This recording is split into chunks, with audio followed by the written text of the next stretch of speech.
இந்த இலங்கை கடற்படையால நம்ம மீனவர்கள் தாக்கப்படுறதையும் அதுக்கான காரணத்தை பத்தியும் அதுக்கான தீர்வை பத்தியும் நான் மதுரை மாநாட்டிலே நான் பேசியிருந்தேன். மீனவர்களுக்காக குரல் கொடுக்கறதும் அவங்களோட நிக்கிறதும் நம்மளுடைய கடமை, நம்மளுடைய உரிமை.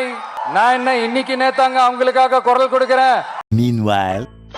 உதவித்தொகை வழங்கியவர்கள் திரு மன்சூர் அலிகான் 25,000, தொல் திருமாவர்கள் 50,000, பிஜேஎஸ் 500, ஆட்சி மனோரமா அவர்கள் 25,000, இளைய தளபதி விஜய் ரசிகர் மன்றத்தின் சார்பில் 500 ரூபாய், இளைய தளபதி விஜய் ரசிகர் மன்றத்தின் சார்பில் 500 ரூபாய். நான் என்ன இன்னைக்கு நேத்தாங்க அவங்களுக்காக குரல் கொடுக்கிறேன்.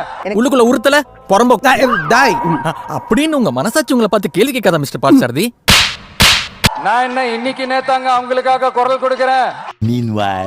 நடிகர் விஜய் அவர்களிடம் கையெழுத்து வாங்குவதற்காக நாங்கள் படப்பிடிப்பு தளத்திற்கு சென்றோம். அவர்கள் இதை பார்த்தவுடன் ஐ ஆம் நாட் இன்ட்ரெஸ்டட் என்று சொல்லி எங்களுக்கு திருப்பி அனுப்பிவிட்டார்கள்.